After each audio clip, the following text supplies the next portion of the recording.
Welcome to the Temple of Flame.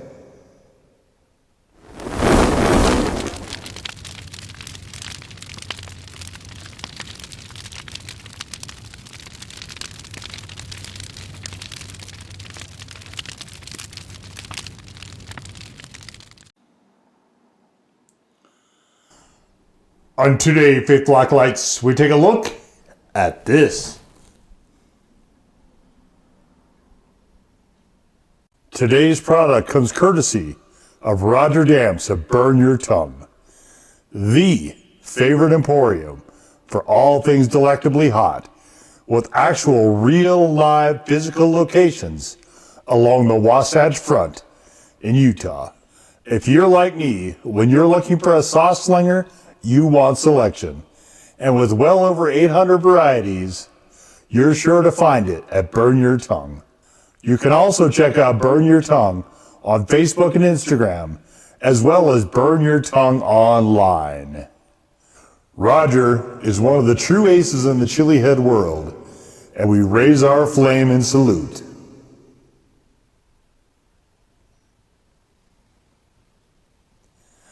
Now, let us return to the ceremony.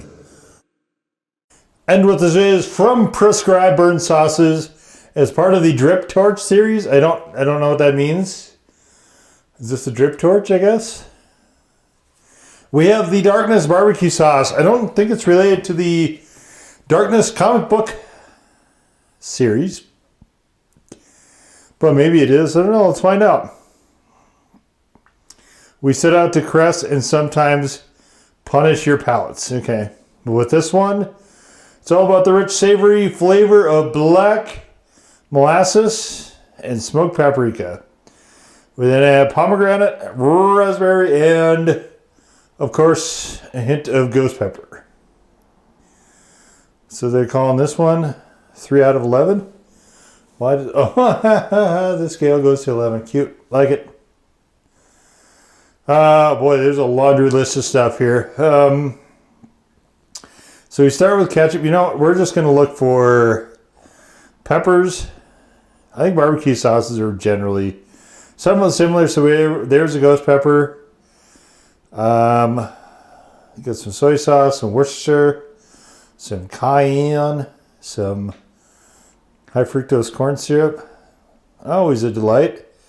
Smoked paprika, mustard powder. Just like this is just the usual stuff for barbecue sauce outside of. There's a few elements that aren't, but so we got some fruitiness, and we got the ghost peppers, and I think that's kind of the main story here. So I have been kicking around the idea for a while of bringing in some barbecue sauces. I forget which year it was I was planning on doing it, and I never got to it. Because, during the summer, mostly I use hot sauces a lot of time as grill sauces. And in the wintertime, the grill doesn't ever go on. It's just too cold and my grill's not good enough to keep up. So I've been thinking about it. I've been meaning to kind of get to it and then just never have until now. And, opportunity kind of presented itself. I think this is not going to work here. Let's get this out of the way so we can see the actual sauce in the spoon. So this kind of clumped up stuff here. This super appetizing stuff that stored itself in the lid, or in the neck rather. I'm not too concerned about this because I'm using this entire bottle in this video. Unless it's really bad. Let's take a look at it in the spoon. Oof, got a little bit of punch to it.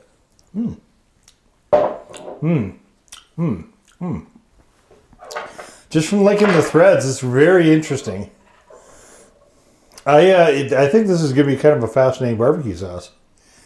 It is a bit lighter, kind of a medium red brown, as those go. I mean, it looks fine. It smells barbecue-y. Little more of a sweeter one, it smells like. Is there smoke in this at all? Let's see, do we see smoke flavor? I don't actually see it. So that is one thing that seems like it's missing here. Yeah, I don't see it there. That's a bit unfortunate if that's the case. I always like to have a little smoke in my barbecue sauce. I don't mind the sweet ones, but my preference is to have a little bit of smoke in there. But all right, let's get into this here.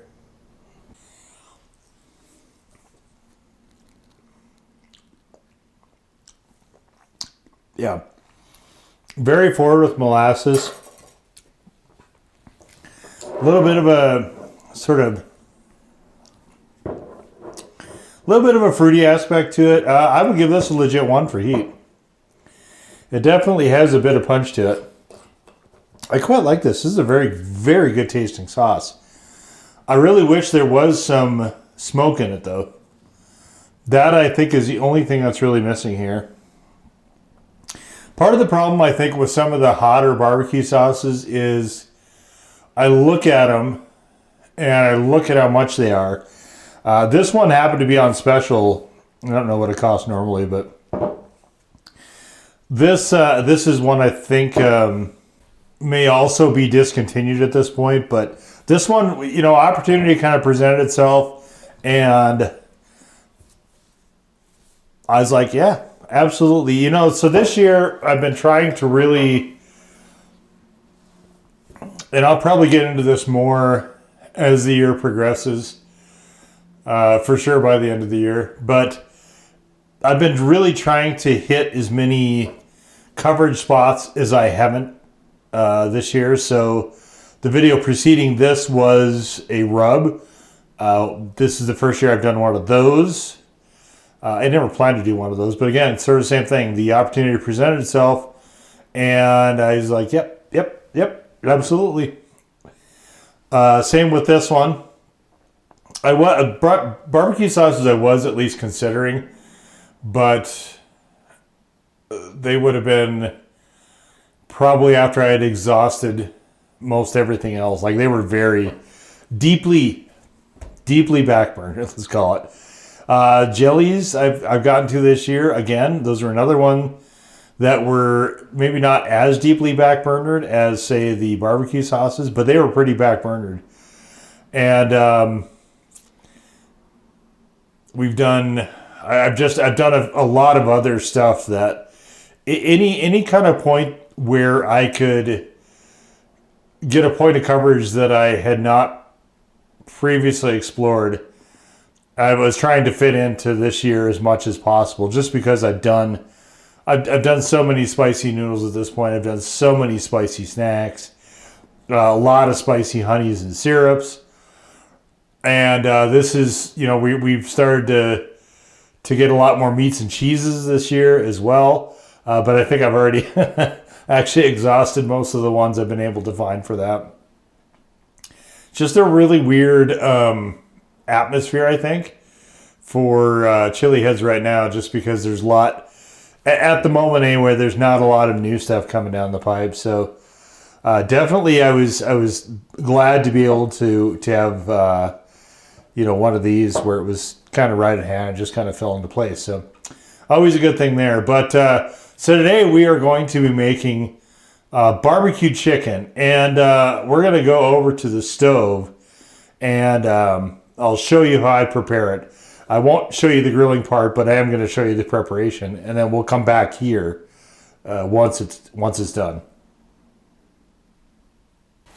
Okay, here we are once again at the stove, and so I've just got 4 skinless chicken thighs here. Now, these were ones, most of the time if you buy them skinless, you're going to just be paying extra, and I didn't want to pay extra for, like, to me, I can just tear the skin off of chicken breasts without Like, I don't need to pay extra for that. There's not really, in my view, a reason to do that particularly. So I just buy them with skin on. They're a little bit cheaper.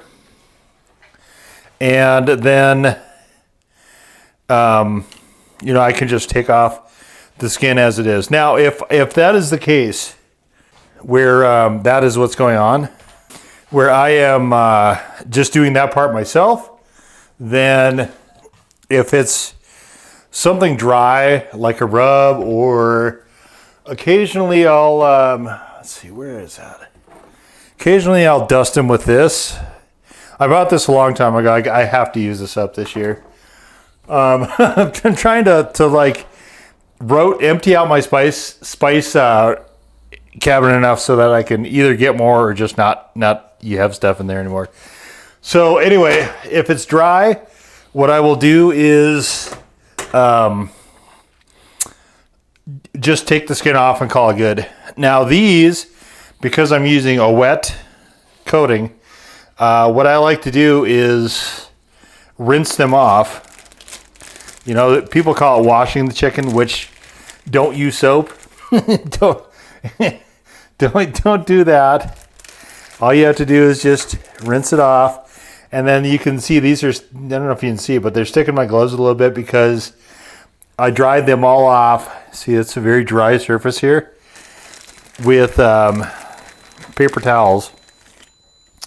And so all we're going to do here is, you can see that they're sticking to the paper towels, in fact, as well. Let's get this out of here. So I'll just lay them in like so. And then,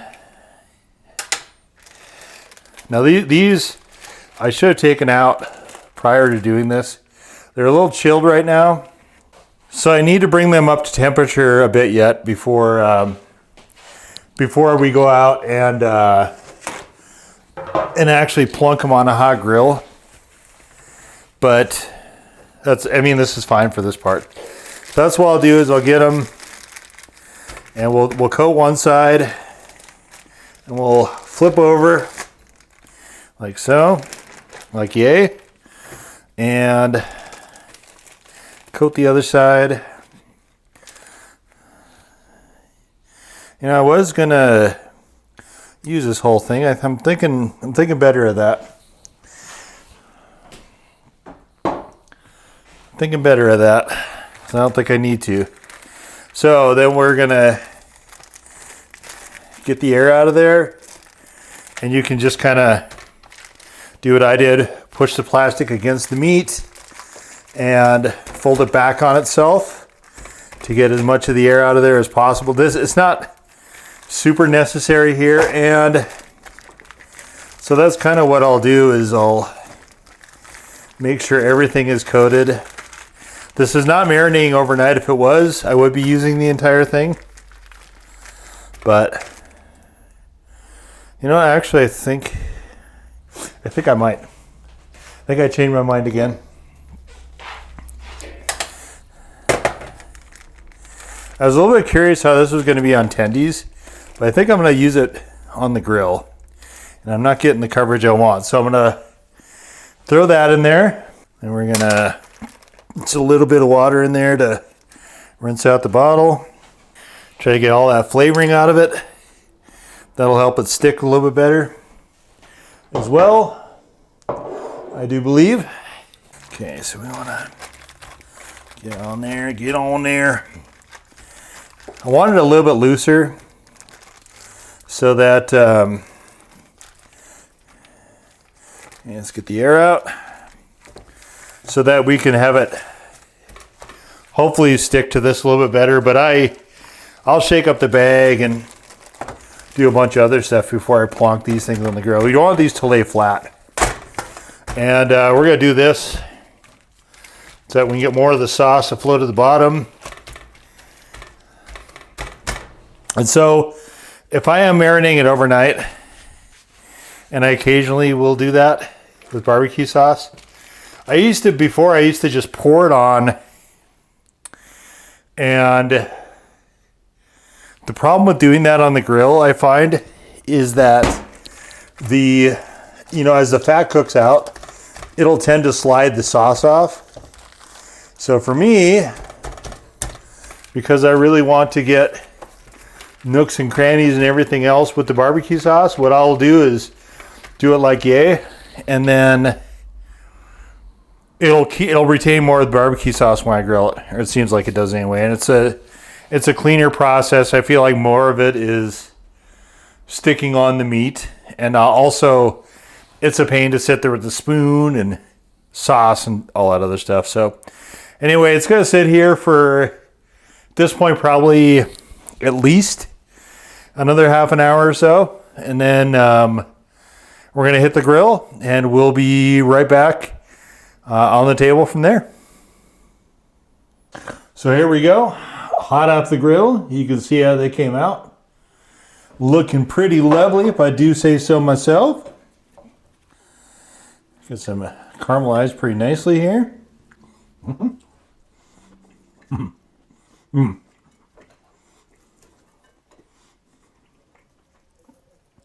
Yeah, yep. Fantastic.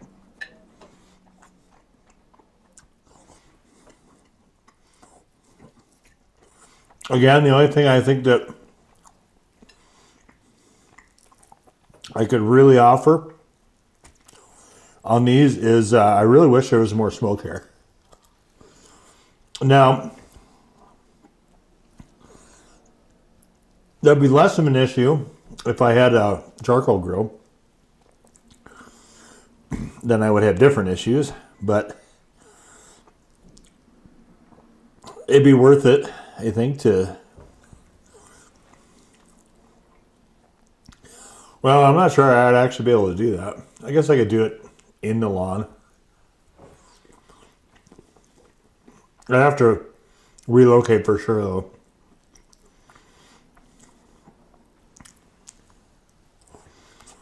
This is not as forceful of a barbecue flavor as some of the ones I've used in the past.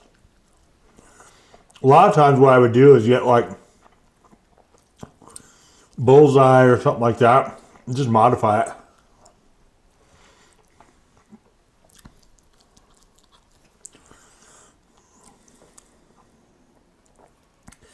Usually when I was doing a mob sauce, I'd start with the base, a bullseye, and add more brown sugar to it.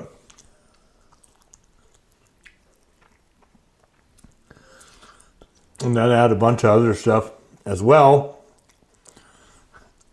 in the hope that I could get me a decent mop sauce out of it.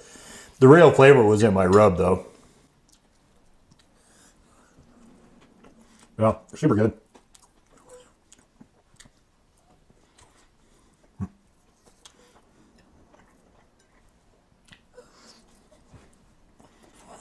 It works great on the grill. I mean, that is literally my only complaint. Fantastic tasting sauce.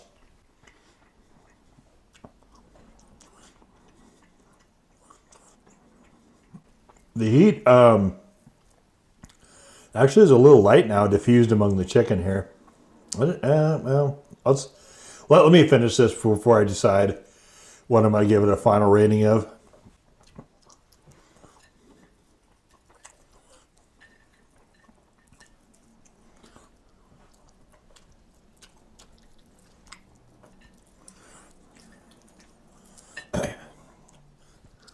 Probably be pretty close to a 1.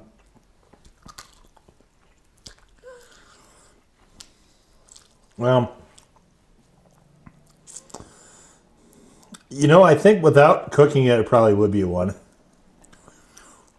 Cooking it and kind of spreading it out here with the fat and stuff, I get little bits of heat, little pockets, but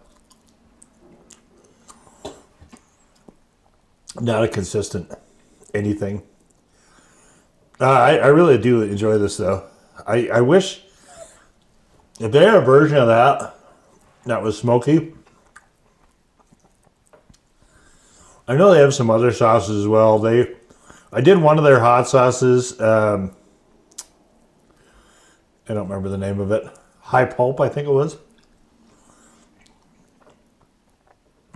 But I don't think I've had anything else from them beyond that.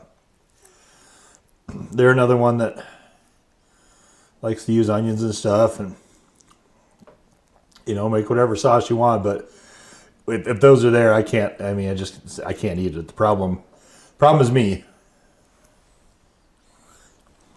All right. Those caramelized bits are just heaven. Man. Yeah, absolute delight. It's one of the reasons I like doing the thighs so much is because, you get, with that much oil in there and that much fat, you can get a really, really nice little coating, get some decent Maillard effect going on, which is, and I probably said it a million times, I'll probably say it a million more, that is one of my absolute favorite things, is the Maillard effect. So you can see, we cleared it out on the 4 thighs. I did scoop a little bit out of the bag back onto the chicken when it was on the grill, just to make sure I was getting the correct coverage, because I didn't let it sit. And when I let them sit overnight, I don't do that, because by that point there's really not a need. It infiltrates into everything. You can also partially cook the chicken and then brush it on later as a glaze. That's usually a little bit more work than I'm never super interested in doing. I like this method a little bit better, mostly because sitting out there with the brush and trying to glaze and everything it's just kind of a pain. I am a touch on the lazy side, admittedly, but this was what can I say? This was a spectacular sauce. This is just definitely. Where would I put it as far as all barbecue sauces? I wouldn't say it's the best barbecue sauce I've ever had. I would put it towards the, probably the upper third or so. Again, I tend to like smoke a little bit better in my barbecue sauces, and I found that I was a little bit distracted because I was missing that so much. But I really, really like what they did here, and with the ghosties in there, it ranges between a default one and a legit one. I'll probably just give it a legit one. If somebody non-chili heads had this, they probably would think it was a little bit hotter. And I probably should have shaken it up a little bit more as well. That probably would have helped things. I don't know if it's separated or not, but it did get that ring towards the top. I tried to find this on the website. I don't know if it's produced anymore or not, but definitely if you come across some of this, you could maybe try adding a drop or two of liquid smoke, or better yet, drop some chipotle powder in there and kind of kick that around. Actually, I had some smoked ghost. I should have done one with the smoked ghost powder, just to see how that would change the dynamic here. I keep forgetting that I have that. But that's the only thing that I would say is really missing out of this. Really, really good barbecue sauce, especially if you like them on the sweeter side. And we'll just leave it right there. So that was the Prescribed Burn Darkness Barbecue Sauce. Now go full in peace to serve the flame.